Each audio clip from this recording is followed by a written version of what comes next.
Good morning, good afternoon, good evening. Hey everybody. Thanks again for joining me for another live Q&A session. If you're new here, welcome. My name is That's not my name. My name is Angela. I'm a full-time voiceover artist and audiobook narrator, and my channel here on YouTube is dedicated to those of you just getting started out in this wonderful world of voiceover and audiobook narration. And if you're not new to my channel, did I say that wrong? I think I did. What does my channel do? My channel is dedicated to those of you that are just getting started out in this wonderful world of voiceover and audiobook narration. And through my channel, I share with you some techniques and tips and tricks that I use every day in my own voiceover business, and I answer your questions. Brain is not connecting with mouth today. It's going to be a long day. Anywho, if you're not new here, then you know that every week I have a poll. And I actually have another question for you guys too. But first, the poll, because I've seen a lot of questions about this lately, is do you have a voiceover website for your business? Right? I think it's important, right? Do you have a website for your voiceover or your audiobook business? I think having a website is a home base for you. Because if you think about all of the different platforms that you're on, all of the social media that you're marketing through or making connections through, you're going to need a home base for people to come and either contact you, find out more information about you, listen to some demo samples.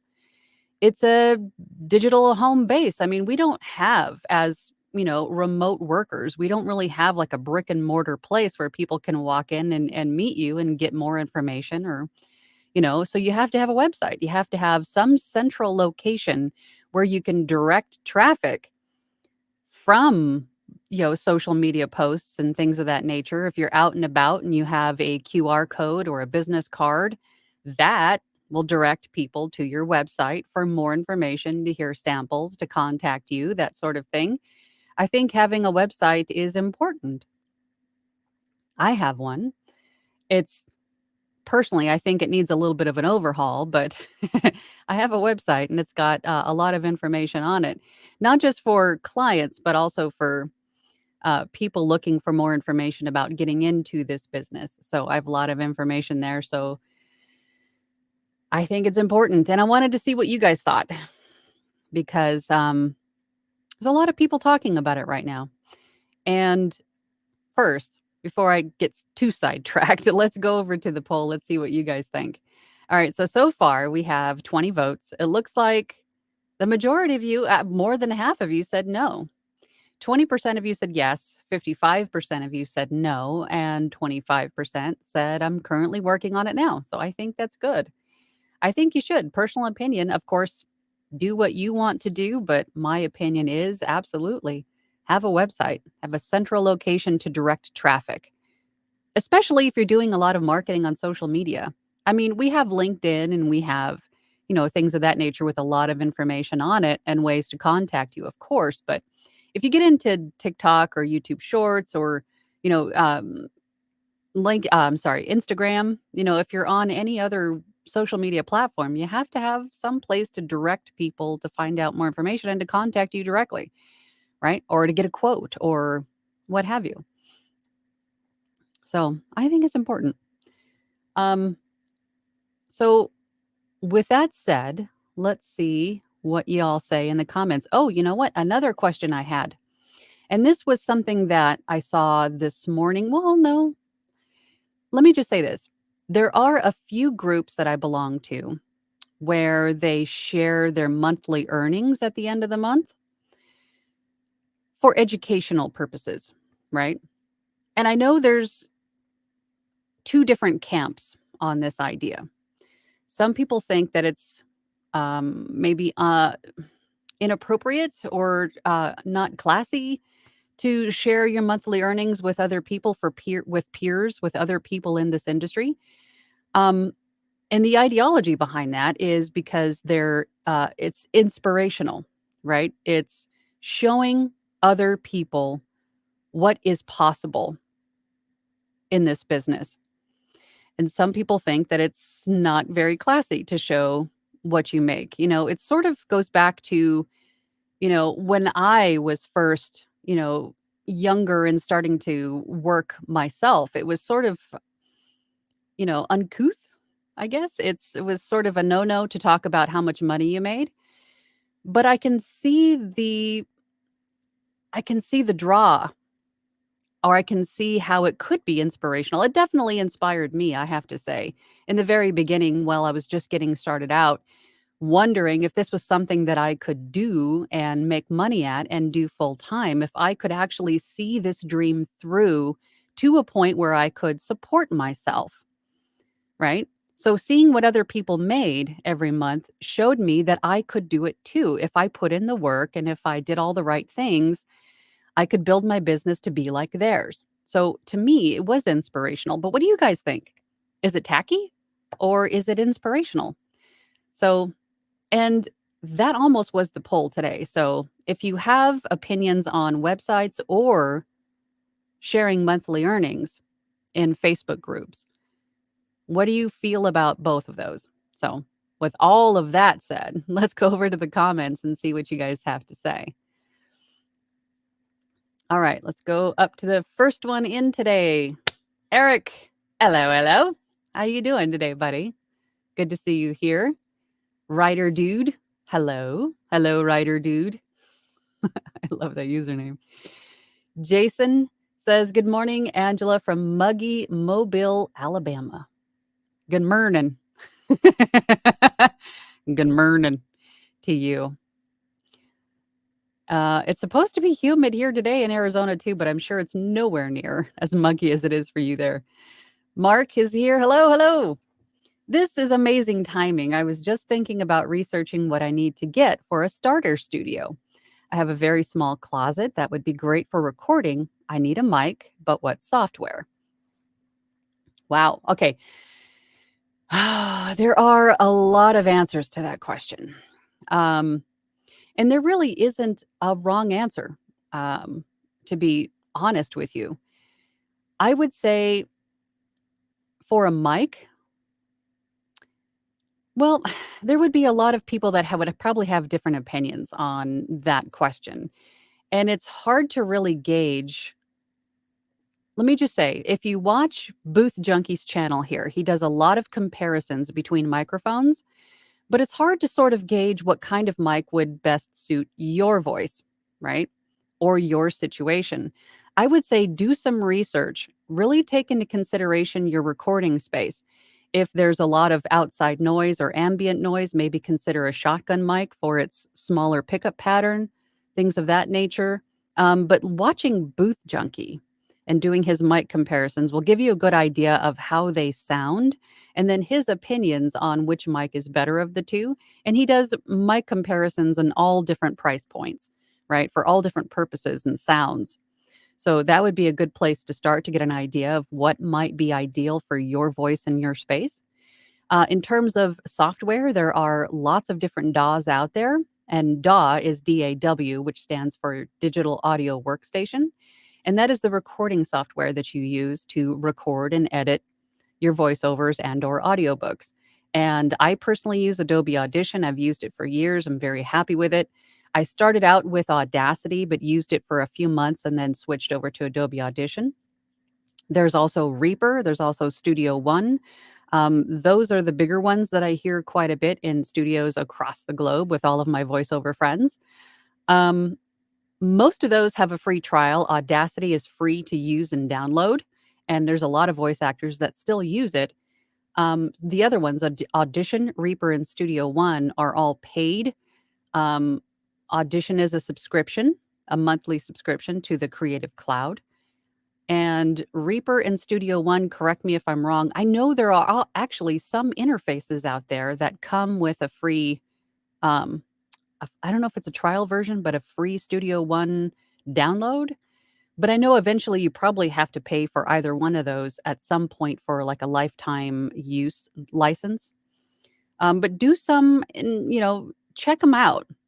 I think most of those will have a free trial of some sorts that you can try them out and see which one is better for you. It's really personal preference. There isn't really one that's better than another. They all have different pros and cons. So definitely check those out and see which one works best for you. But I would say if you're starting out with a small closet, I would definitely also listen to that space. Speak out loud in it. Snap your fingers. See if there's echo, right? Because that is the number one thing I think in a studio space is reducing the echo, dampening that echo with soft surfaces around you, over your head too, desk surfaces. Just listen for anything that makes echo, and I think that is going to be one of the first things that you should focus on in creating your studio. Great question. Sorry, long-winded answer though. Hat Powser is here. Good morning. Good morning. Good morning. Sunshine. Rustic Hillbilly. Mernon. Good morning to you out in Oregon. Consorcio. Salutations to all, and especially to the Lady Angela. Greetings from sunny Playa del Carmen. Playa del Carmen. Sorry about that. Salutations to you. Greetings and salutations. Good morning. Good morning. Sally's here. Good morning, Sally. Hi from Pensacola, Florida. Weather is nice today. My sinus meds are not making a difference yet. Oh, no. Afraid COVID-19 may have done something permanent from last. Yeah, same. My sinuses have not been the same since I had COVID years ago. Wow, like 2 or 3 years ago now when it first started the rampage, right? Yeah, definitely not been the same. Shannon's here. Good morning from California, from where I was born and raised.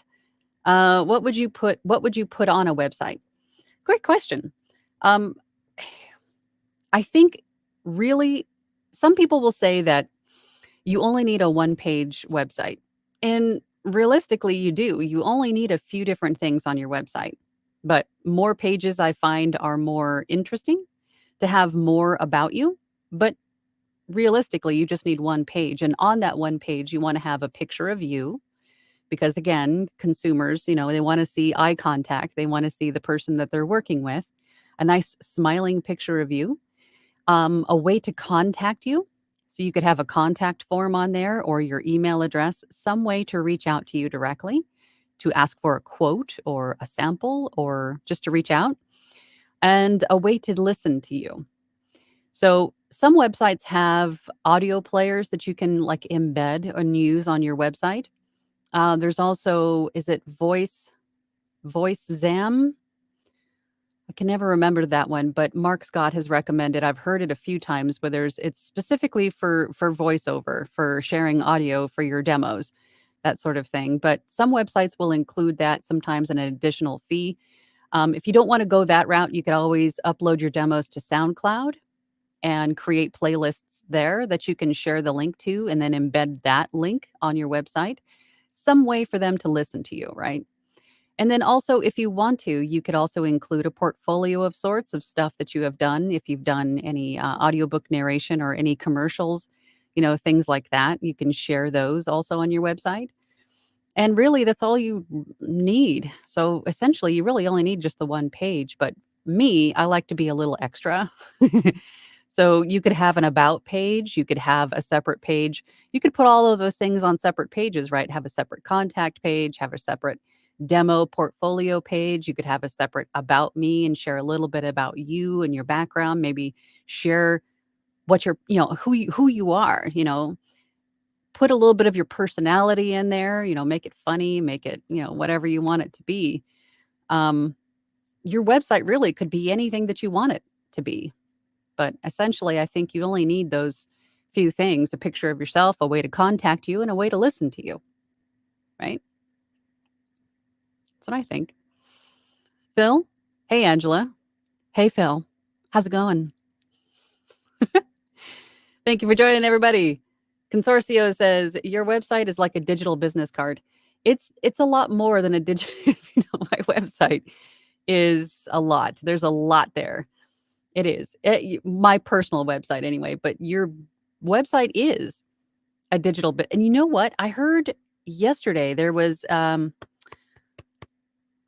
called Hi Hello. I'm gonna have to remember what was said about that. Oh my gosh.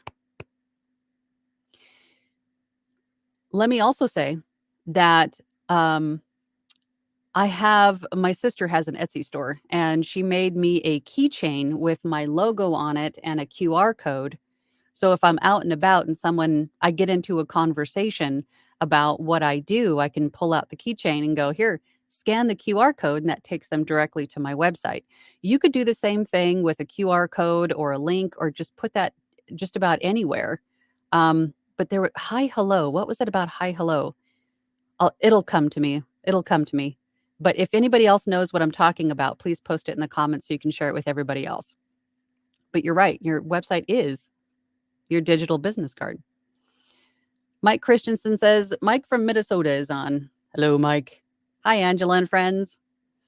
Thanks for joining, Mike. Appreciate you. Phil, in my opinion, says, I'm not good at building my own website. I also don't know how, LOL, so I stay at ACX. I built my own, and I use Wix, and it was very, very easy to do. It's not as intimidating as you would think. Most of these website hosts have templates. Really, they have everything laid out. You can change the color of the background, and they go, okay, well, here's your title here. Go ahead and change that. Here's where you put a picture. Go ahead and put your picture here. They make it really, really easy to understand and to follow along. So it's really not as intimidating as you would think. It's not like, the old days where you have to learn how to code and do all of this stuff. They make it really, really easy to build a website these days for free. I mean, most of them, they'll even have like a free level where you don't have to pay anything. But hey, check it out. Check out Wix. I recommend Wix. Sally says, your input on website as home base makes sense, and it's something I plan on doing. I think you should. I mean, again, you guys do what you want to do. It's your business. You do it your way. But I totally think that it makes sense. Consortio says a portal that brands, governs, and collects leads. Absolutely. And then if you really get into it, you could start to build sales funnels, right? You could create an ebook of some sort of whatever other skill set that you have, or I mean, there's a lot that you could do with a website that doesn't even have to be specifically voiceover, right? You could link, if you have a YouTube channel, you can link the YouTube channel and direct people there. There's so much you could do with a website. And yeah, that's your ultimate portal for branding, right? Oh my gosh, what just happened? Okay, JCC AOL says, hey, Angela, sorry I missed you last week. It's okay. You're here now. I'm curious, has anyone done any of the voiceover courses with Udemy or Skillshare? I'm interested in taking some through Udemy. I have personally taken some courses through Udemy. It was a long time ago. I want to say I took the voiceover course, but God, what were they? My memory is just garbage. I can tell you that my experience with Udemy was good. I really liked the platform on Udemy, and I want to say the course I took was good. I would recognize it if I saw it, but I couldn't tell you off the top of my head which one it was. But why not create your own? You can create your own course with Udemy too. Eric says, don't necessarily disagree with the thought that sharing finances is inspirational, but without context, it can be discouraging because it might set unrealistic instant expectations. And I think that is what most of the other side says, right? They don't, and I think it could also have the effect on those people that maybe they will never achieve what other people are, and then they get down on themselves, or if it takes longer for them to achieve what other people are achieving seemingly so quickly, that they think there's something wrong with them or that they're never going to achieve it. So I can see it from both sides. So I don't know. I don't know. But thank you for sharing your opinion. Yeah, I definitely think it could be. And I think it is inadvertently discouraging to some. Backyard Treasure says it helps to gauge reality. Oh, the sharing of finances, the sharing of monthly earnings. It does. And I think that was what I was talking about earlier. It showed me what was possible. It might not be something that I could personally ever attain, but at least knowing that it was possible to make this certain amount of money. Because when you first start a business, any business, you go, okay, what do I need to make every month to sustain this business? Everything else is can be put aside for retirement, for taxes, whatever. But what do I need to make to cover all of my bases for this business and for the home, right? What do I need to make? And once you see people making that amount consistently or more, then you're like, okay, this is something real. This is something that they're doing. So maybe if I pick up some tips on what they're doing, maybe I can apply those and make that myself. It is encouraging to know that other people are finding this amount of success to sustain their businesses. I can do it too. But then on the flip side, if people may have like Eric said, an unrealistic expectation that maybe these other people that they're watching are just extraordinary, right? And maybe I will never reach that. But that might set the expectation that that is the norm when it really isn't, because these people are exceptional at what they're doing at either the business itself or the voiceover or whatever it is, whatever makes them exceptional. And then they say, okay, well, this person achieved that within a year. I'm 2 years in. How come I'm not seeing that result? So I can see why there would be, a lot of, I don't want to say controversy, but a lot of differing opinions on that topic. Hmm.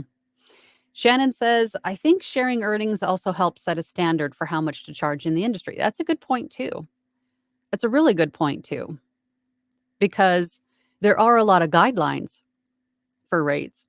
I mean, if you look at GVAA, those are on the higher side, right?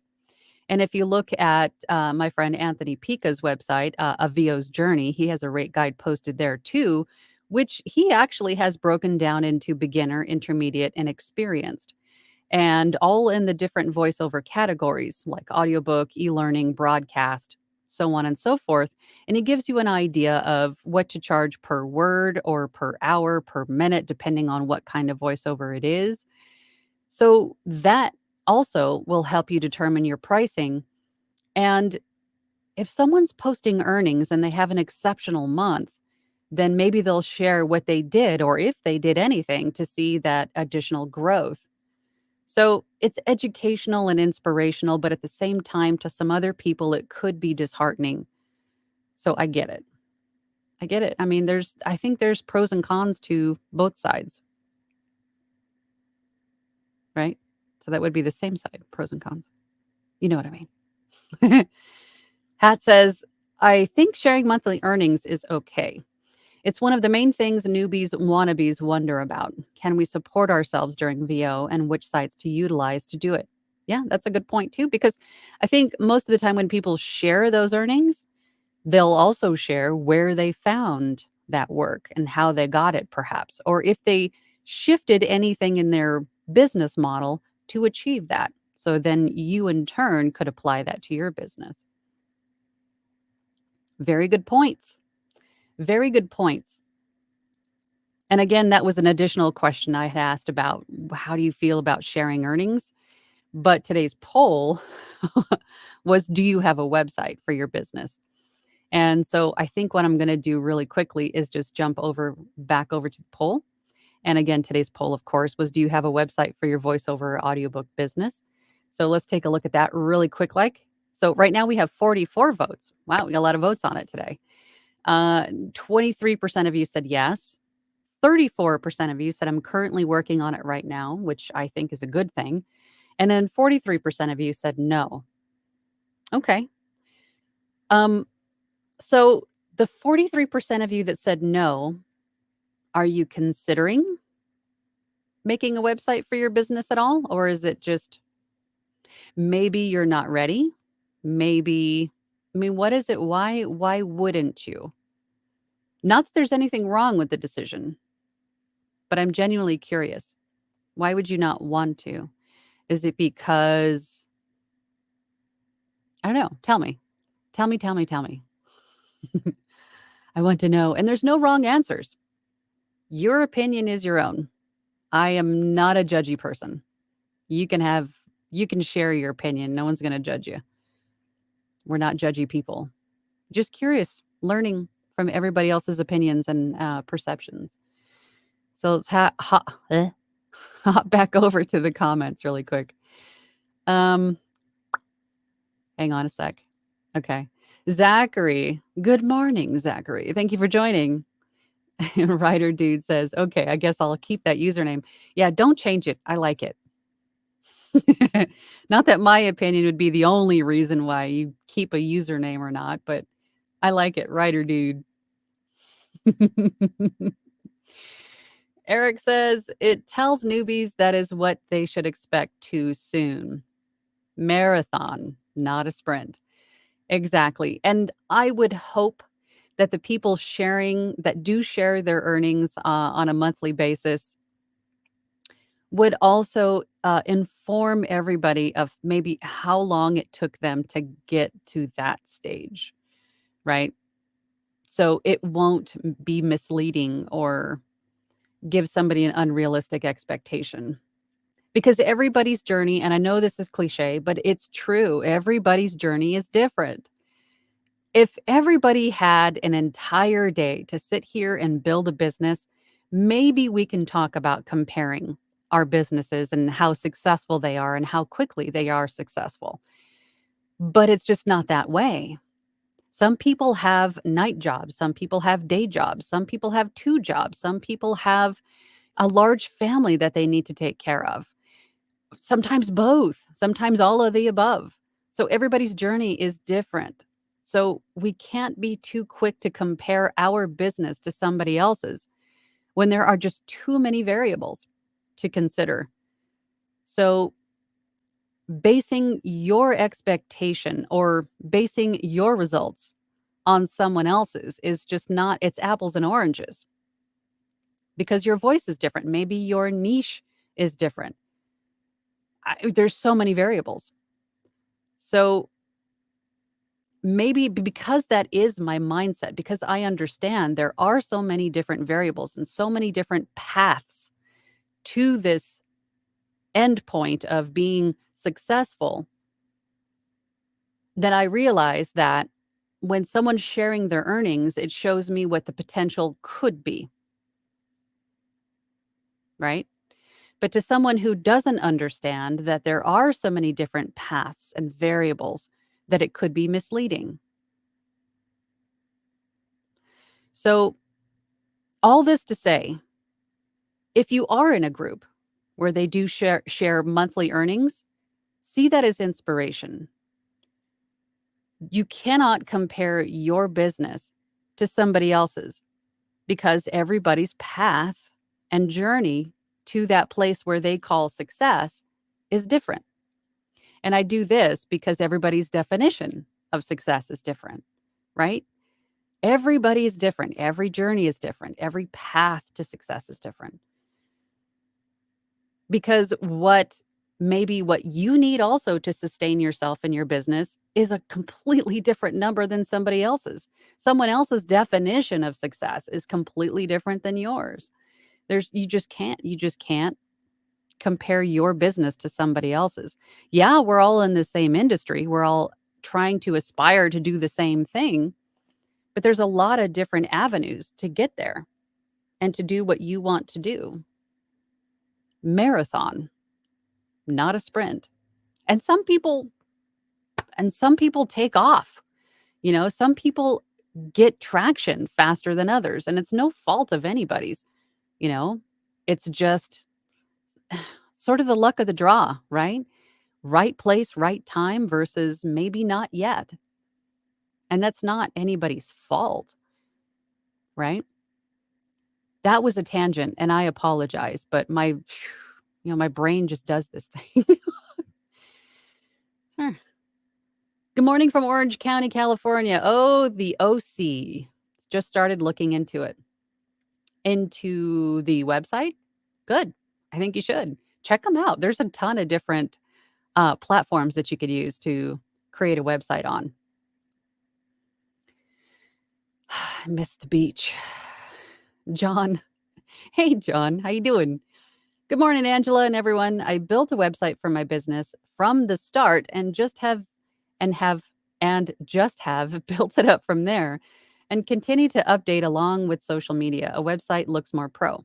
I agree. And that also helps your SEO, right? If somebody Googles your name, for example, let me just backtrack a little bit. If you are on a platform, let's just say Upwork, and somebody wants to work with you directly and they Google your name, if they see your website, they see all of your other platform profiles on there, that's just going to help you look more credible and more professional. And then having a website, of course, like was said before, it's your digital business card. So I think in that respect, it makes you look more committed, professional, and it just looks nicer, I think. It's easier for the client to find you and to contact you that way if they want to work with you off any platform.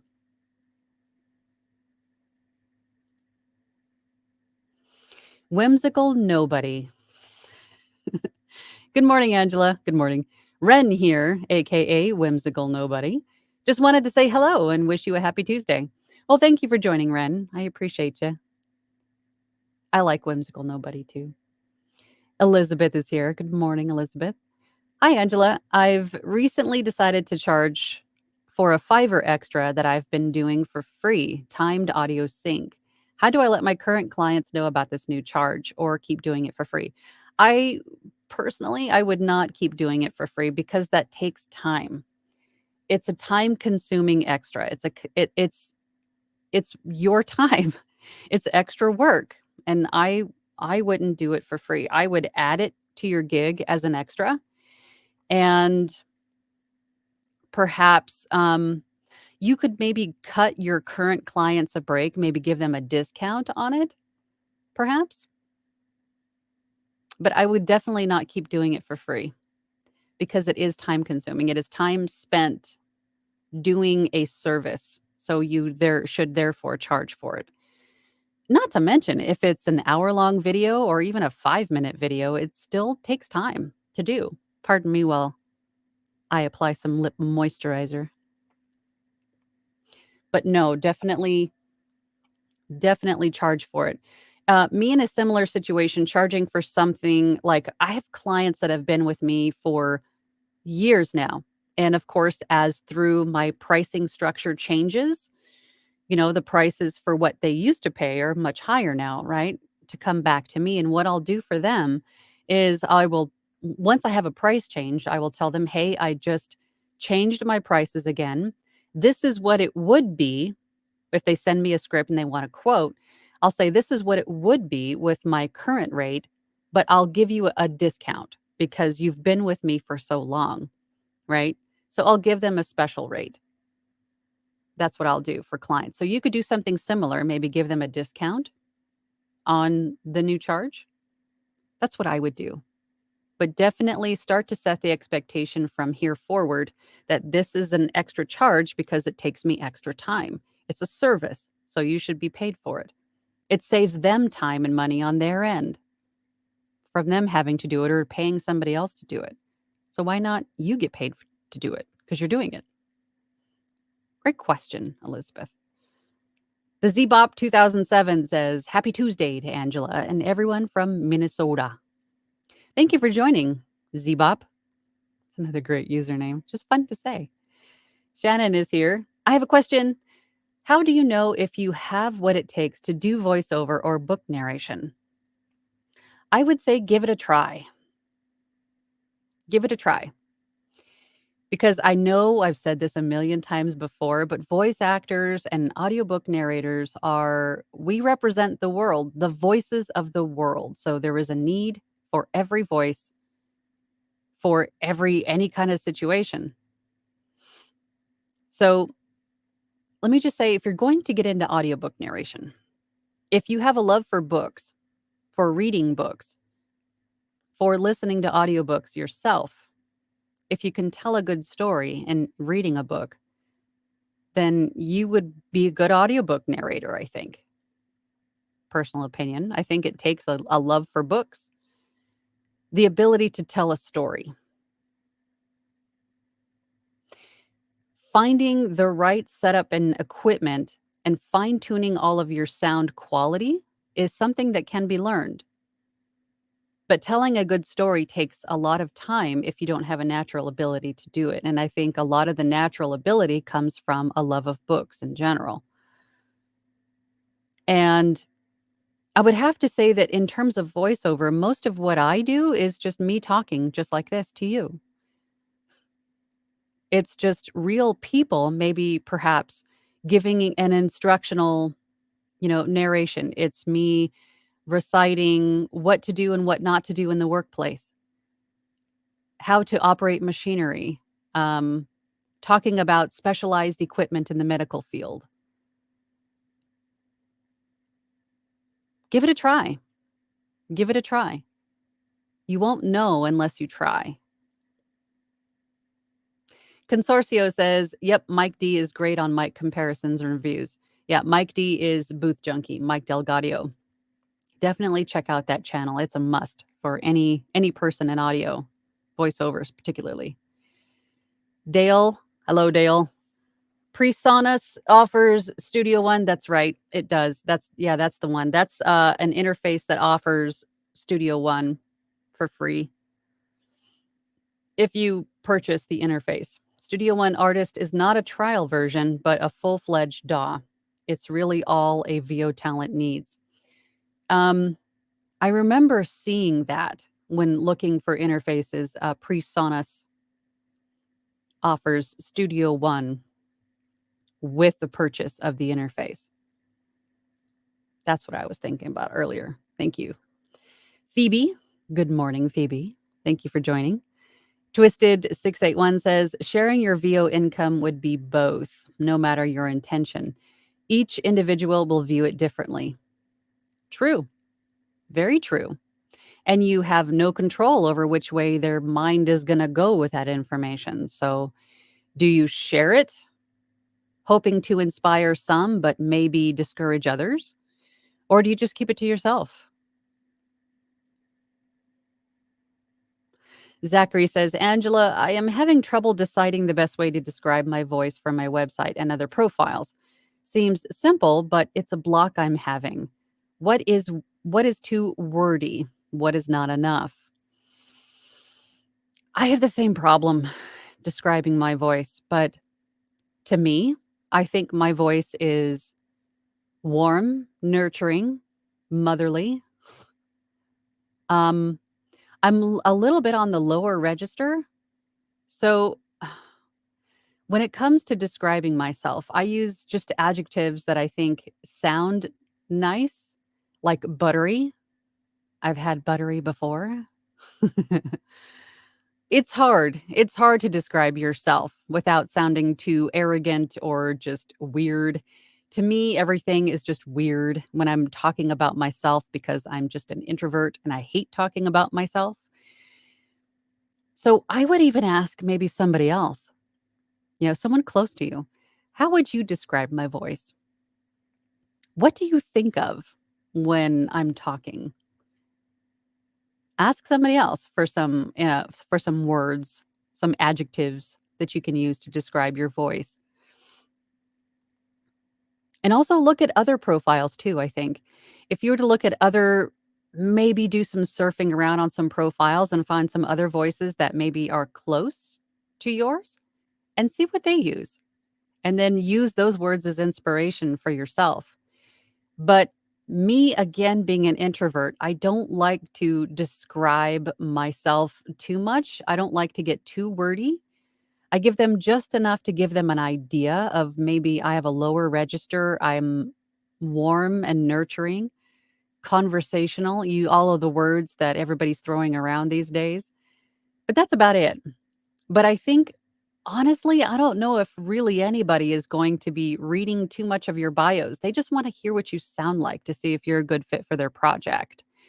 So I wouldn't spend too much time trying to determine what you sound like in words and focus more on a short synopsis of maybe what you sound like, but then make sure that your demos really reflect what you can do. Because I don't know if they're even reading, potential clients are even reading what you sound like. They just want to hear what you sound like. So I think those are more important than describing in words. I hope that makes sense. Ross, good afternoon, Ross. How you doing? How you doing? Hat says, hi, hello, digital business cards. There you go. That's what it is. Hi, hello. I have yet to check that out, but I wrote it down. I was in a meeting with someone yesterday and they mentioned hi, hello. And I was like, wow, I'm going to have to check that out. And of course, it never did. But I'm going to put it on my agenda today. Hi, hello. Check it out. To do today. Jeffrey, or is it Jeffrey? I have a website and business cards. I agree that they are important.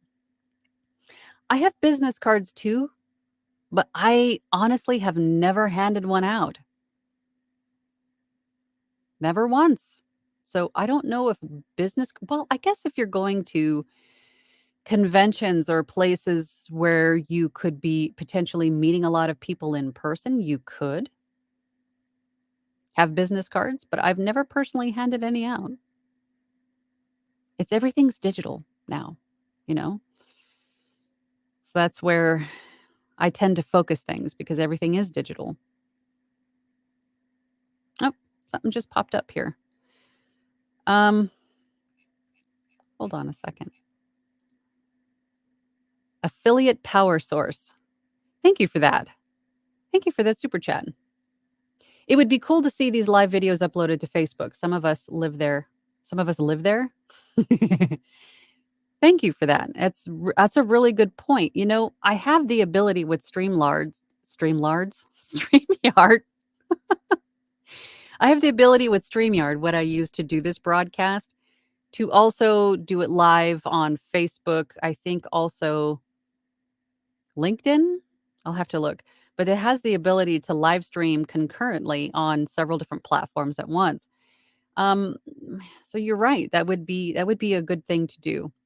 I just maybe I'm just more comfortable with YouTube and how it works, so I do it here. But that's a very good point. Maybe starting next week, I'll incorporate Facebook as well into where these broadcasts go. And thank you again for the super chat. I really appreciate that. Great point. And you guessed it, I lost my place. Oh my gosh, there are so many comments. You guys are amazing. Hold on. Oh my gosh. Here we go. Here we go. Here we go. I found it. Barb. Hi, Barb. Hi, Angela. Sharing salary, really old school, not speaking about it. Corporations didn't want you to for obvious reasons. Important to know the possibilities, give inspiration, and valuable for newbies. I found it inspirational too, I have to admit. It was inspirational to me because that it would show me what was possible, that I could actually maybe not achieve what they did, but at least close to it, that it was possible, that it was achievable. Yeah, completely agree with you. Jay Free says GoDaddy is an easy place to make a website. Yeah, I've heard GoDaddy is super easy. And I would imagine that most of these platforms have templates, just like Wix did for me, that made it just really easy to create a website. And again, you don't need much. You just need one page if you want to. The Zbob says, I also used Wix and then Squarespace. Both very nice. And as Angela says, they have templates that make it easy. There you go. Do a little bit of Scooby-Dooing on some website hosting platforms today. That's your goal for today. Janeri says, hi, Angela. Good morning. Good morning, Janeri. How are you? Genie, not in a bottle, 100%. I'm not sure what I was saying that you agree with 100%, but thank you for that. Thank you for that, because there is a little bit of a delay and there are so many comments in the chat to catch up on. So I appreciate that. Uh, the Zbop says Peter Baker teaches voice courses on Udemy. Okay, so maybe that's the one that I took. And then Andy says, is Peter Baker also a guy from Gravy for the Brain? I don't know. I am horrible with names. It could be. Although I know Gravy for the Brain, they have all of their own courses and stuff through Gravy for the Brain. I don't know. Is he the same guy? Is he the same guy on Udemy? I don't know if he would go out on his own and do that when he's got Gravy for the Brain as a platform. I could be wrong. Jeannie Not in a Bottle says, I love books. Reading and writing was my sport in school. Same. Art, writing, and books. I am the penultimate nerd. And I'm fine with it. Carrie says, having a general percentage breakdown is incredibly helpful too, such as a 20% Fiverr, 10% ACX. Yeah. When people do share their earnings, there's usually a breakdown. Sometimes.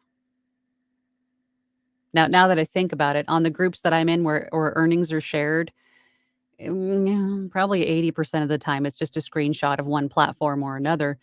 But you're right. Having a breakdown of where they got that work from is definitely helpful. Again, to show you what is possible on those websites and where you should be spending your time or focusing your time. Yeah. Andy B says, hi, hello is basically a digital business card. Okay. So I'm going to have to check that out then. Twisted681 says, hello, Angela. LOL, I know you've said it many times, but what's the website where you do audiobooks for free? If you could spell it out, I'd appreciate it. That is LibriVox.org. LibriVox, LibriVox.org. Although today it has come to my attention this morning, looking at it, it looks like the website's down. I don't know if it's up now, but someone had brought that to my attention in my Facebook group today.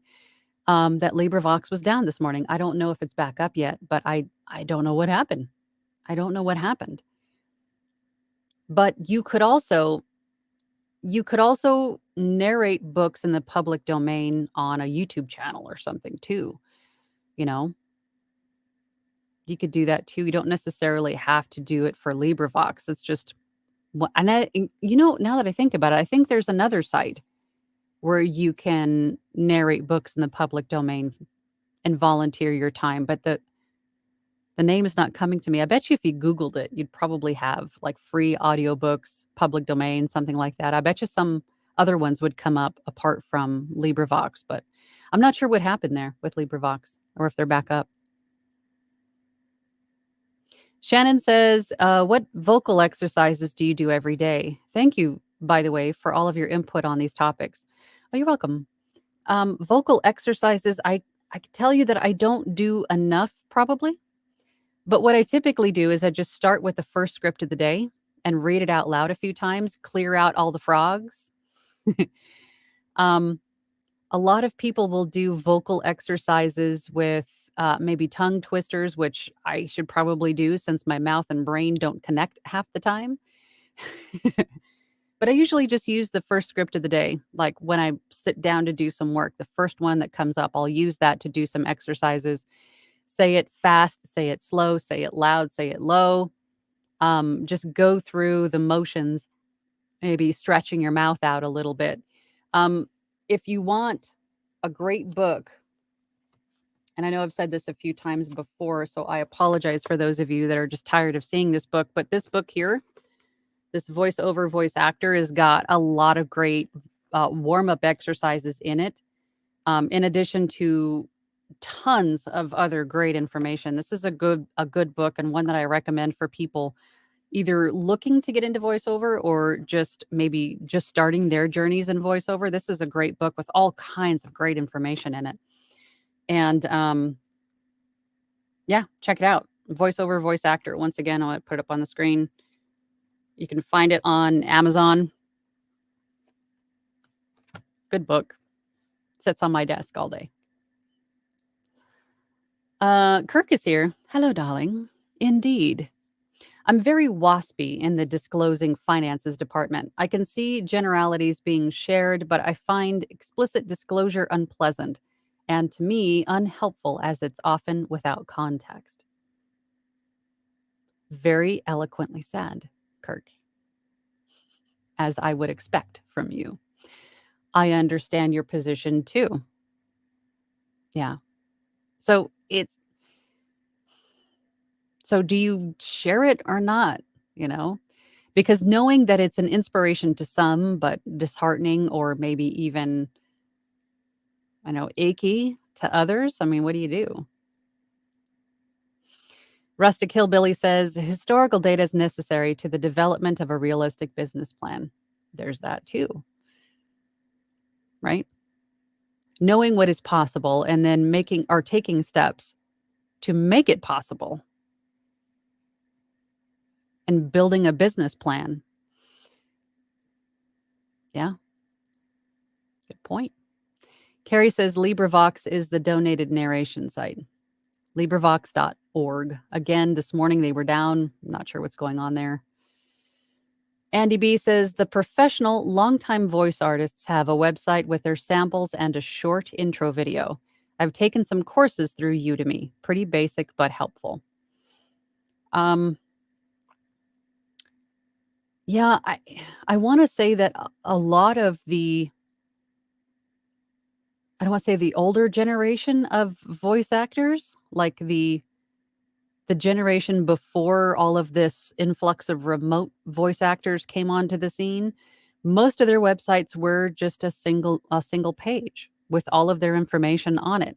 And that was believed to be all you needed. And realistically, that's all you do need is just a single page with a few simple things on it, a picture of you, maybe an intro video, a way to listen to you, maybe clips of work that you've done in the past or your samples or demos, whatever you've built, some way for them to hear what you're capable of, and a way to contact you is really all you need.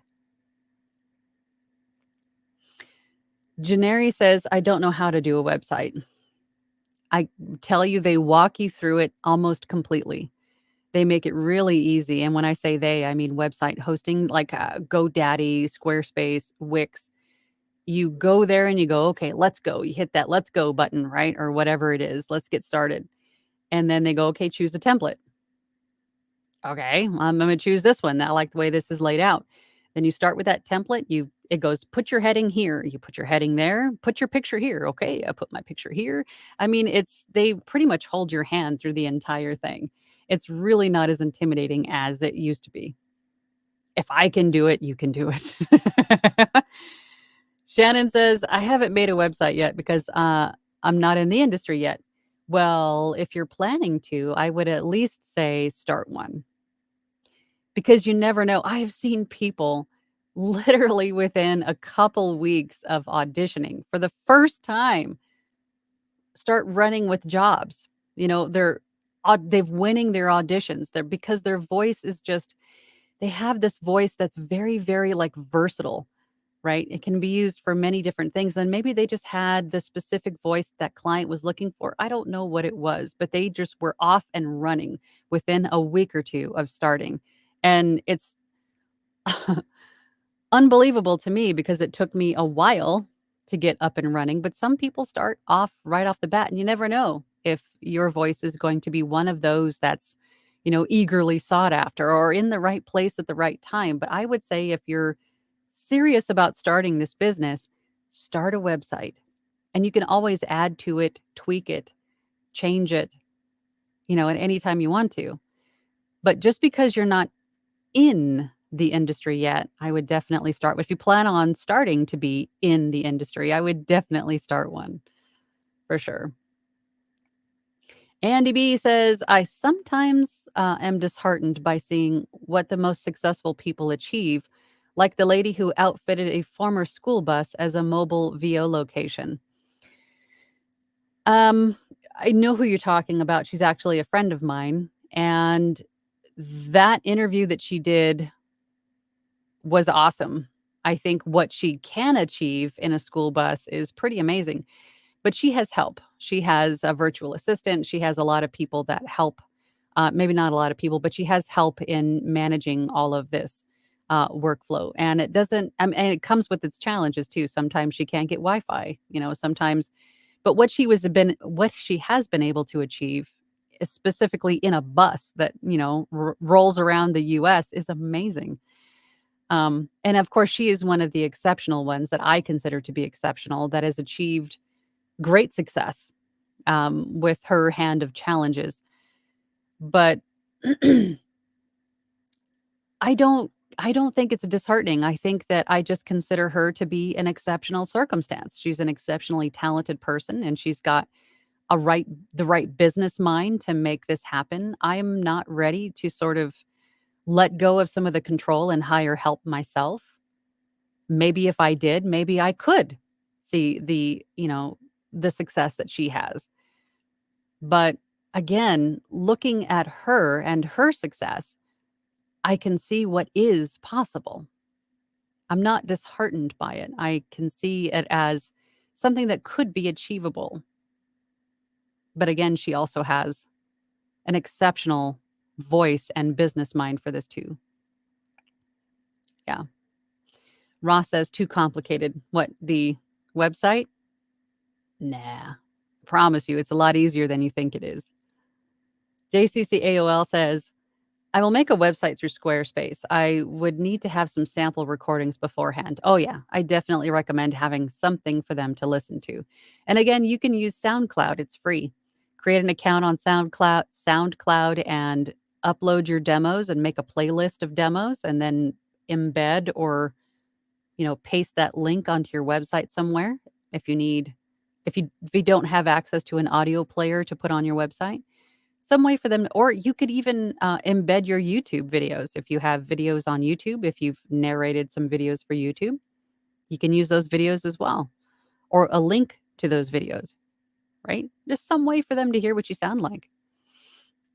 Writer Dude says, I have I have just started a course, so I simply hadn't thought about making my own website yet. Started a course, like you're just fresh in the business. Yeah, I would. If you're taking courses and you're really considering doing this as a business, either on the side or full time, I think a website's a good thing to have because eventually you're going to start marketing on social media. Eventually you're going to be on multiple platforms. Eventually you're going to get to the point where we all end up was where your name and your voice is everywhere. I mean, seemingly everywhere. And you're, a lot further, a lot more places than it used to be before you started to become a voice actor, right? So you're going to need some place if people search for you, like who is this? They hear you in a YouTube channel and hopefully the YouTube creator has credited you and your voice and they go, who is this narrator? They look at the description, there's the name. I'm going to take this name, I'm going to Google it. Oh, look at that. There's their website. Now I can reach out to them directly. It's amazing, but it does happen. And it's amazing when it does happen because your voice is going to be everywhere at some point. Maybe not everywhere, but to you, it's everywhere. And people will try to find you. And if you have a website, it makes you that much easier to find. So definitely consider it. Helena says, hi, Angela and friends. Hello, Helena. Wondering what your thoughts are about using a headset. I'm still a newbie, but have been taking opportunities to do text-to-speech jobs, practicing speaking aloud. A headset to record, like a headset with a mic, I wouldn't. Not for voiceover and audiobook narration.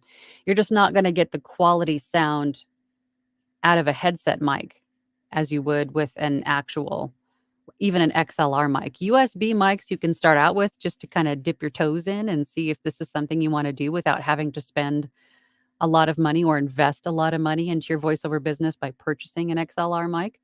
But I would definitely say having an external dedicated microphone is going to benefit you much more than a headset mic. So that's my 2 cents. Kiko Alala.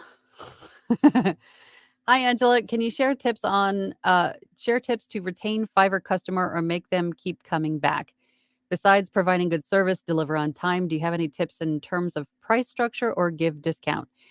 It's your business. You can do whatever you want to do. I would say take care of any customers that you do have. Um, but just what you said, deliver good service. Perhaps be flexible in pricing if they've ordered from you a couple times before and maybe have a short budget on their third order and they say, "Hey, I don't have that much. I only have this much this time." Be flexible, give them a break. Because we're all people trying to just get a job done. So being real with them and being a team player, I think, is the way that I operate. And that's the way that want to be I want to be part of their team for them and be reliable and honest and trustworthy and transparent. So I try to do my best to serve my clients as best I can. And that's in service, deliver on time, maybe be flexible on revisions if maybe I don't know if they forgot 2 words in the script. I mean, just throw them in. I mean, you know what I mean? Just being another real person. In terms of pricing, that is, of course, up to you. Um, Starting out, if you're on a place like Fiverr, for example, which you asked about, sticking with pricing that is similar to everybody else along your same level is going to be helpful in helping someone to make a decision if they're looking at this person, this person, this person, they're all pretty, equal in pricing. It's just a matter of which voice is best suited. Then that will definitely help. But the pricing is really up to you. Um, I had another train of thought, but it is gone now. But you can't make them come back. You just have to do your best and deliver the best customer service that you can and be flexible with your clients.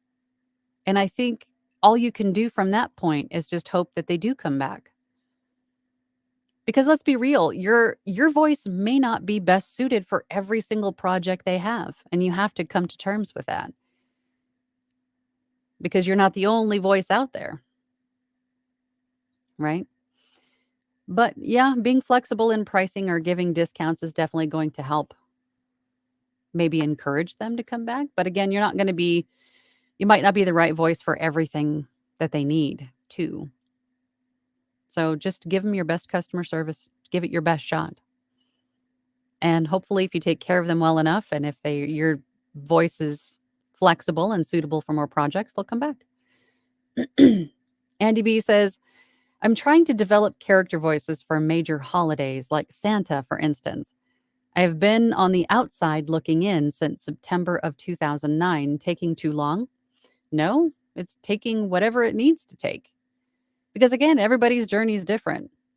The amount of time that you have to spend on your business, your time and energy is going to be different than mine or somebody else's, anybody else's, because you are a unique person and your situation is unique to you. It's going to take as long as you need it to take. But, the more work that you put in marketing and making connections and all of that other stuff, the more of that you do is going to help get you to the place where you call success a little bit faster. Because again, not everybody is going to know that you're there, right? You could have a website up for years, but if you're not telling people where you are and how to find you, then they're never going to find you. So you have to introduce yourself, as I call it, to the world by getting onto social media, letting people know what you do. Maybe try doing some Instagram stories as Santa and saying, "Hey, do you want a Santa voice? Come and visit me here." You're going to have to do that stuff. And that is just another form of marketing. Otherwise, no one's going to know you're there.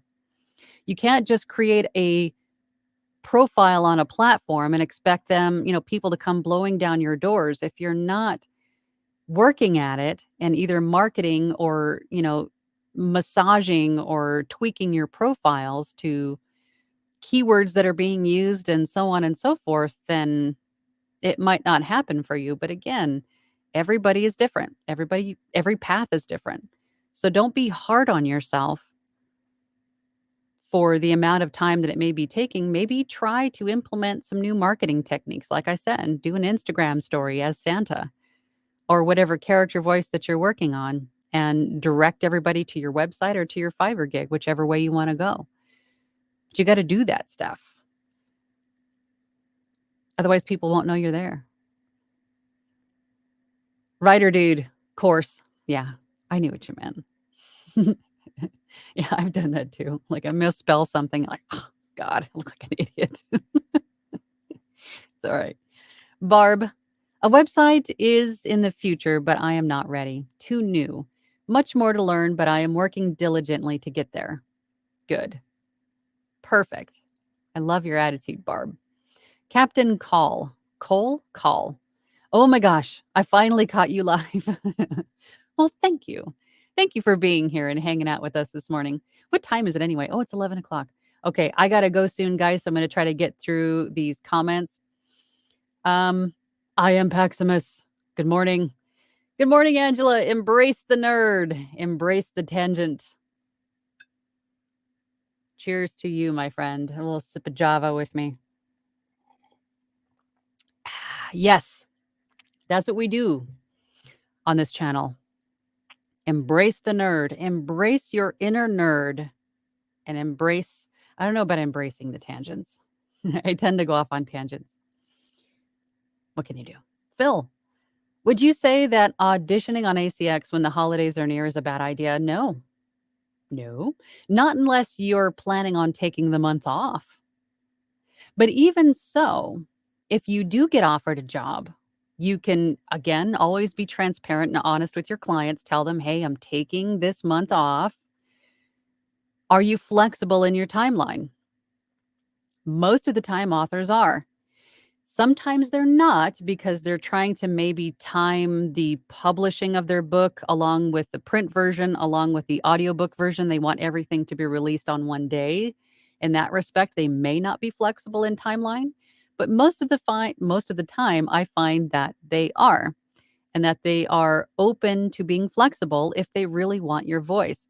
So if someone offers you a job, but you're taking the month off, just say, hey, I can start on X day. I'll be on holiday, or I'll be out of the studio. I'll be out of the country, whatever it is.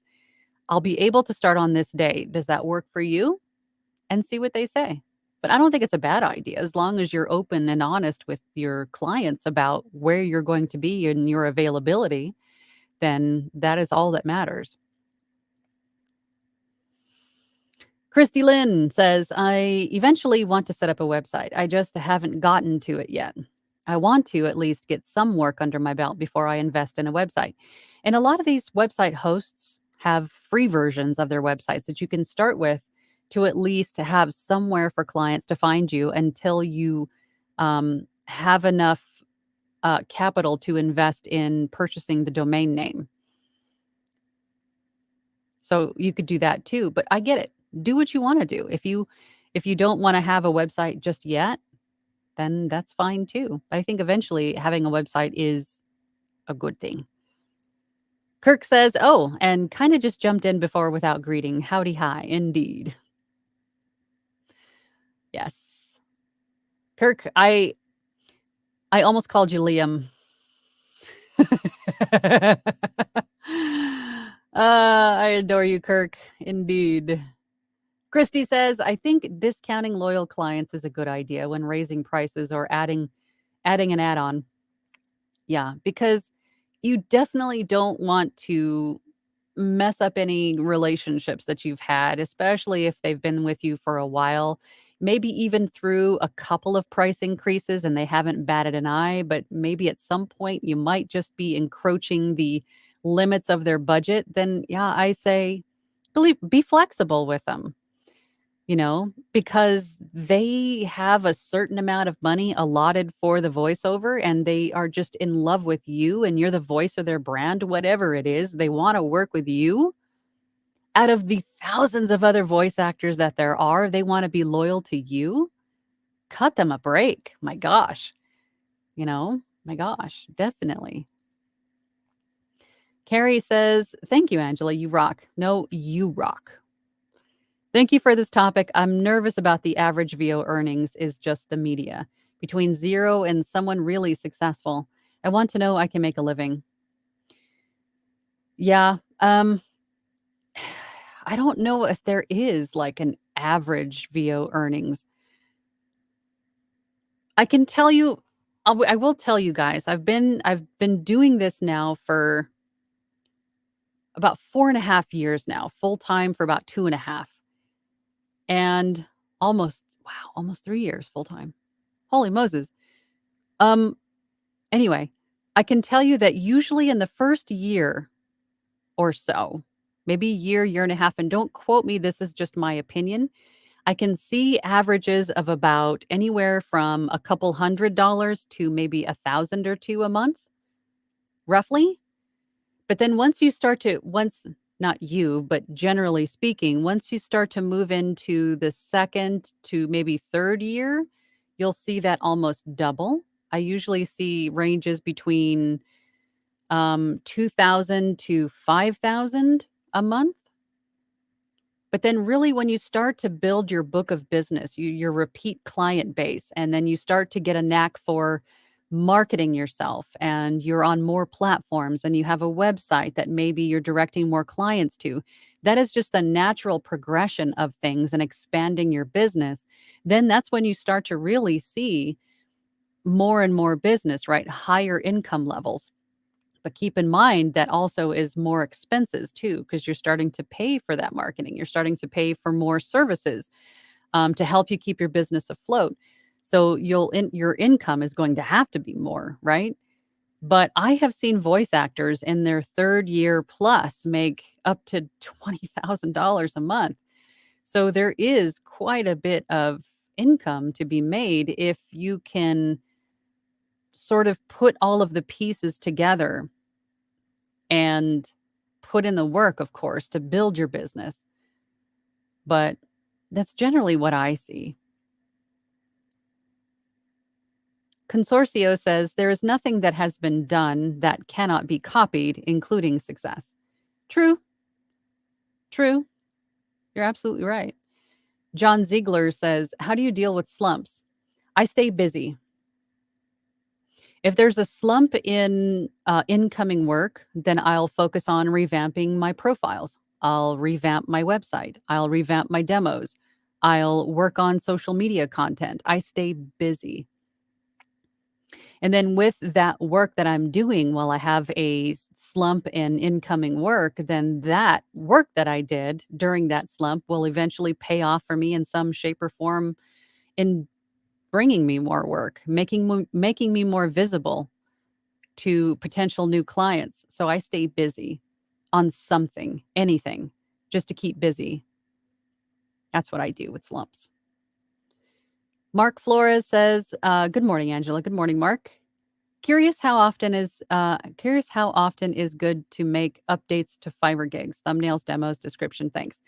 I think anytime that you have a new demo, I would definitely share that. Um, if you have made a change to your Fiverr gig and let it sit and let the algorithm do its thing for maybe 2 or 3 weeks, maybe even a couple months, and maybe nothing is happening, then I would go in and update your thumbnails, update your titles and your tags, look for keywords that maybe are being used, and find something similar or close to. And when I say that, I mean for your titles and tags, mainly for your tags on Fiverr. If you have an audiobook gig, for example, use tags like audiobook as one word versus two words, audiobook narration, audible, ACX, iTunes, narrator, words that are within the same category, but maybe not the same word, right? Ebook, stuff like that to help people find you. Because when you're a consumer, maybe you never have made an audiobook before, so you don't know exactly what words to use. So you're using words that you do know, like ebook. So you're looking for an ebook narrator, right? So you're trying to find words that may lead people to you with your tags on Fiverr. But keep in mind that there is a natural ebb and flow on Fiverr. Always has been for the past 4+ years that I've been on Fiverr now. There's always an ebb and flow because they're trying to give everybody an equal shake. So you're not always going to see, well, let me just say, you're going to see occasional spikes in business and then occasional slumps because when you're spiking, then you're at the front of the pages, right? And when you're in the slump, you're at the back because it's somebody else's turn to be on the front page. So there is a natural ebb and flow on Fiverr for sure. Always has been, in my opinion. For me, anyway. But in that slump, you can either let it ride and wait for the flow to come back, or you can take that opportunity to revise your demos, revise, improve your thumbnails and all, your titles and tags and things. But I wouldn't change your prices until you get to the point where you have too much work. When you're finding it hard to keep up on work, that's when you want to increase your prices. I'm not a big I don't like decreasing your pricing. I would rather you keep your prices the same and then increase when you get too overwhelmed with work or too busy. Or if you're going on vacation, I would definitely limit the amount of work that you're doing, perhaps. Andy B says, how do you feel about barter, especially when just starting out with a few resources? You can barter. Absolutely barter. Nothing wrong with bartering. Mm-mm. Nope. Why not? Christy Lynn says, I use Linktree for digital business cards. Yeah, I see Linktree a lot used in social media posts, and that's an easy way to link or to share multiple links, and maybe you're only allowed one. Like on TikTok, I believe you're only allowed one link. Using Linktree will allow you to share multiple links on that one link. So that's a good one. Linktree is a good one. Elizabeth says, thank you. Yeah, timed audio sync takes time. It does. I've added that extra to my gigs now, and I love your discount idea. By the way, yes to having a website, plus having an SSL certificate for it. Yes. Yeah, to make sure that it tells everyone who visits your website that it is safe and secure. Yes, absolutely. Jay Free says, yes, exactly. I give them out at conventions, business cards. Yeah. I have yet to attend one in person. Most of my career I've spent in Corona lockdown. So yeah, I haven't handed any out yet. Shannon says, do you need to niche down and decide to either do voiceover or narration, or is it common to do both? I'm so on the fence because I feel like I want to be open to both until I figure it out. Be open to both until you figure it out, because voiceover and narration are pretty much the same thing. Narration is a form of voiceover. Voiceover is a form of narration. It's pretty much the same. But I think the word narration is more closely tied to longer forms of narration, like e-learning, audiobook narration. It's usually synonymous with something longer in form, whereas voiceover could be a short 30-second commercial.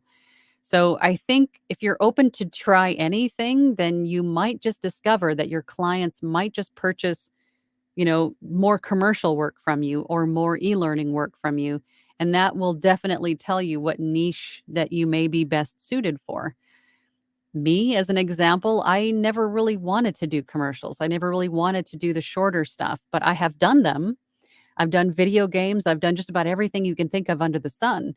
But I tend to find more joy and fulfillment in the longer forms of narration because most of that is e-learning, audiobooks. I get to discover, well, audiobooks because I'm a book nerd. I love books just in general, but with the e-learning, I tend to learn things. And I really like picking up new tidbits of information so I can be the ultimate fountain of useless information, right? I and my clients purchase more of that from me because I think that longer form narration really comes through. I enjoy it more. And I sound like me just talking to you now. upbeat and engaging but informative. But the trick is to sound knowledgeable while you're doing it, to sound like you actually know what you're talking about while you're doing it. So, I mean, I'm going off on a tangent again, but I think for you is to try a little bit of everything and just see what you either A, like doing more, or B, what your clients decide that your voice is best suited for. So try it all. Try it all. You might discover that you are better or hired more for something that you didn't even consider before. You never know. Consortio says, at the end of it all, the most important step to success is to keep pushing forward. Absolutely. Set goals, make a plan, push through failure and rejection. Success will come to those who never give up. It doesn't matter how many times you fall on your face. What matters is how many times you get up, right? Do not let fear or fear of failure decide your fate. Do not let fear control or decide your fate. You decide your fate. You decide where you go. So go get it. Absolutely, Consortio. Tiffany's 80s Dream, another username I love. Angela, do you have a guide somewhere about voiceover and how to get started when you were at zero? I have no knowledge at all. I can tell you, Tiffany, the best thing in terms of what I have created is here on YouTube.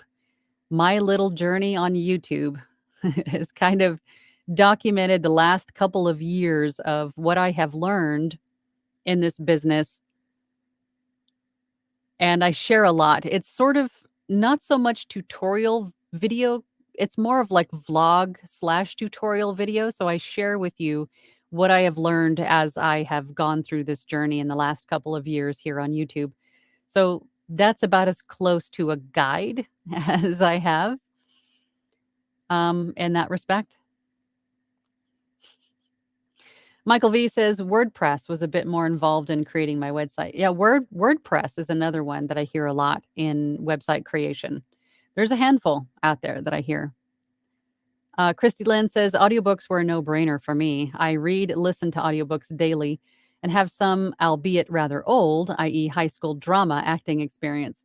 The closest I have to acting experience was stagecraft in high school for me. But I am a huge book nerd and I've listened to a lot of audiobooks and I've read a lot of books and I love books. So therefore, again, like you, audiobooks were sort of a no-brainer for me. If you can tell a good story, if you can put yourself in the character's shoes and deliver the lines as the character would, how they would feel or how you would feel in that situation. Yeah. JCC AOL says, I am looking to take on Udemy, the masterclass on voiceover for video games and animations, and the course with Justin Fraction. He did some great work with TPS, which is on YouTube. I don't think I've seen that one. I'm gonna have to go onto Udemy. I'm sure there's a lot more stuff that's been added since I've been there last. Great info. Thanks for sharing. Janari says, yeah, it's down, and I signed up for a project as Laura in Jane Austen's book. I've already done 2 projects, and they were very successful. Thanks, Angela, for introducing me to this. Gave me confidence. I'm assuming you're talking about LibriVox.org.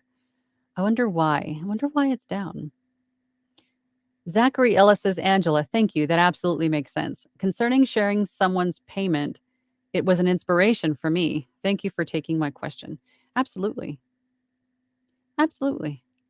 Affiliate Power Source says, hi, Louie. What direction will the VoiceOverAngela channel take once your audience becomes too large for Q&A? That's a very good question. I don't know.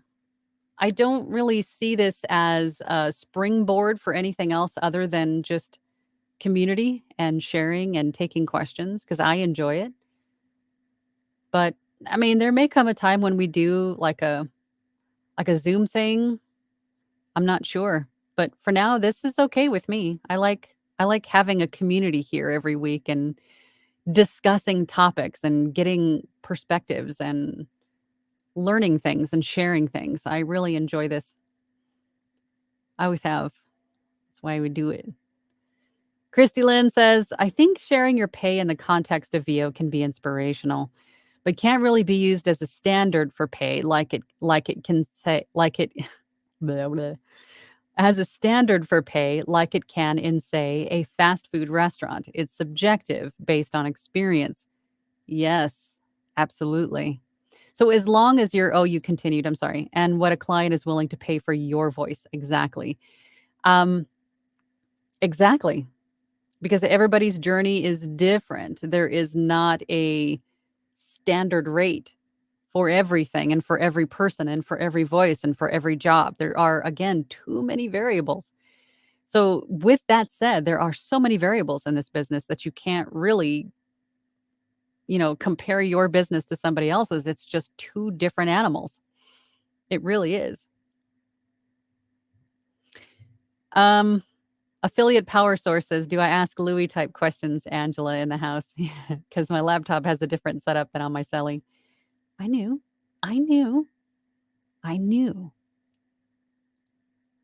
Glad to see you. Michael V says, just checked. LibriVox is down. That's interesting. I wonder what happened. Maybe we crashed it. Gosh. Writer dude. I think the lady in the bus is a great example, especially as I have some similar plans. Yes, that's Alice. Uh, I've always thought about doing the bus life thing, but I don't know if I could. But that's really cool. It's a really cool idea. And if she can do it, hey, we know it's possible, right? Just like sharing income. What we see out there is just it's proof that it's possible. It's a matter of do we want to take the necessary steps to get to that same place, right? LibriVox is down. Yeah, that's interesting. Louie. Hey, buddy. It would rock to work with you on a voiceover project in the near future, especially something for television, the big screen, or podcast. Yeah, that would be cool. I think I've been everywhere but the big screen. And that's okay with me. I don't have aspirations to do, big voiceover projects. I'm fine with indie stuff. I like this working with smaller businesses. That's my bag. I like podcasts and maybe I might have been on television. I don't know for sure. I've done quite a few commercial type things. But yeah, I would love to work with you, Louie.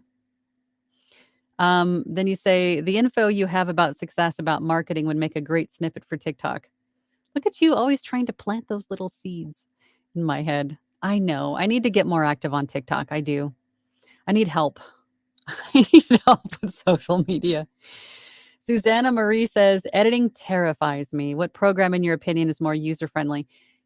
Susanna, first let me say, I feel you. Editing is intimidating. But believe it or not, it does become more easy the more you stare at it and the more you understand it and the ways to use it and to do it.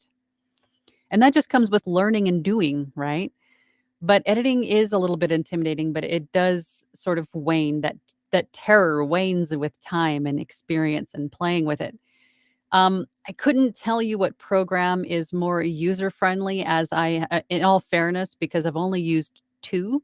I've used Audacity and I've used Adobe Audition. And I prefer Adobe Audition. I think, to me, in retrospect, using Adobe Audition and then looking back at using Audacity, it was like almost trying to edit through a straw, looking through a straw. Audition sort of just opened a whole new world of possibilities for me. Again, personal opinion. But I've never used Reaper or Studio One or any of the others for that matter. I've only used Audacity and Adobe Audition.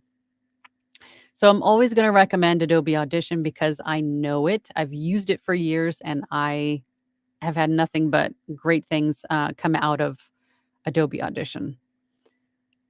So if you had to ask for a singular answer, I'd say Adobe Audition. Elena says, thanks. I like the little dancing emoji. You're welcome. Louis says, just don't place as many typos on your TikTok titles as much as I do here in the chat. I'll try. I can't promise anything, but I'll try. Joy says, "Good morning, Angela. What does a voiceover site on social media even look like? What would it have?" That's a great question because I had the same questions myself when someone else had suggested to me to get on social media with my voiceover business.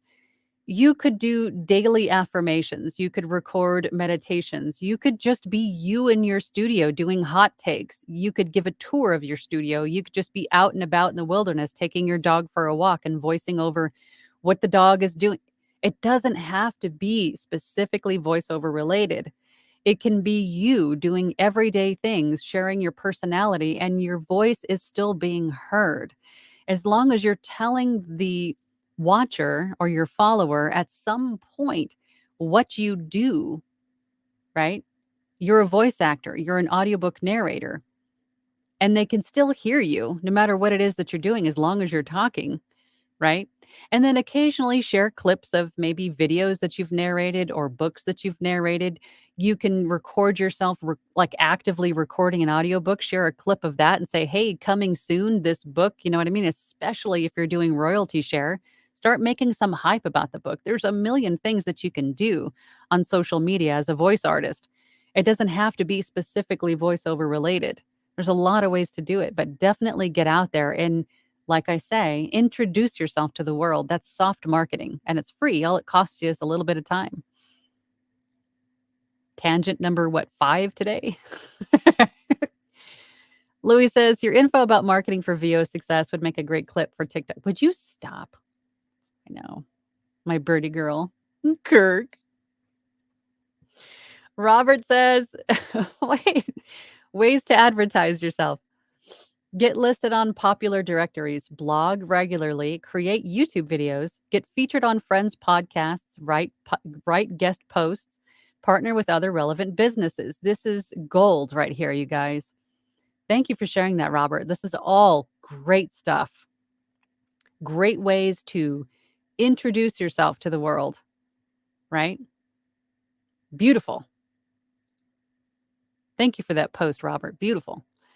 Andy B says it was 2019. The problem is I started taking G courses and listening to podcasts, but I am inundated by the sheer massive amount of resources. There are a lot. There are a lot of resources out there. But there are great podcasts out there about voiceover too, if you guys didn't know. Um, there's so many resources and so many opinions and people looking to help in this industry. But listen and watch all that you can find and take what applies or what you can apply and then leave the rest. Just because somebody says something and then this person says something completely opposed to what this person said doesn't mean that either one is right. But listen to everything that they say and take maybe a nugget here and a nugget there and then apply it to your business. But there are so many resources out there. But listen to it all, get your own ideas of what to do, and make your business what you want it to be. But you're right. There are a lot of people out there and a lot of resources to learn from. Whimsical Nobody says, "There are so many things that I need to do." Yeah, it's really easy to get overwhelmed in the beginning. There's a lot to do in starting any business. I'm guessing demos are top priority of things to get done. What order would you recommend to do them? Fiverr gig, ACX, audition? Oh, website and social media. Ooh, I think it depends on what you find most important. I don't think there's a specific way in which you should do it, although I would say getting yourself out there on platforms first, then build a website, then get into social media, and then direct people to your website that is already built. That is the order. If I had to do it over again, that's the order that I would probably do it in. But I know there's a lot to do. But if you have an agenda book like I do, I write everything down in it, what I need to do. And then just like any elephant, chunk it down into bite-sized bites and write those little chunks down on your agenda book. Like today, I'm going to spend this hour doing this. And then tomorrow I'm going to spend this hour working on it a bit more, whatever it's going to take for you to get it done. And it doesn't matter if it's done in a day or in a week or in a month, as long as it gets done, right? It's all progress forward, and doing all of this stuff is going to help you to sort of to plant roots, I suppose, and to help you be found on the internet. But getting on the platforms, like any of the platforms, the freelance marketplaces, voices.com, so on and so forth, get on those as soon as you can. And most of those paid platforms like voices.com will at least let you have a free profile. So that's done. It'll still show up in SEO as a platform, I'm sorry, as a profile on that platform, which adds to your credibility and professionalism, right? So get onto all of those platforms, then build a website, then get onto social media so then you can direct traffic to your website. That's what I would do. Yeah. Hat Powser, 20K per month, eh? Wowza. I know. Mind blowing, right? Maybe that Porsche is in my future after all. Yeah, for me, it's the Ford GT or Skyline. I definitely have a Skyline. Ross says, where can I find good terms and conditions template outlines for my website? Terms and conditions. Good question. I'm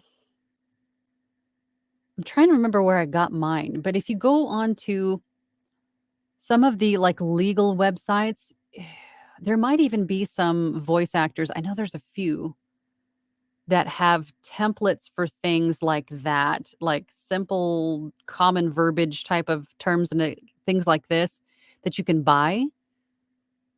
Gosh, where did I get mine from? If you Google it, I'm sure you'll come up with some great opinions, great opinions, some great places where you can find these things. But it's not something that I would just skim over and do quickly. I would definitely make sure that you read through them all and make sure that they apply to your business and have you covered.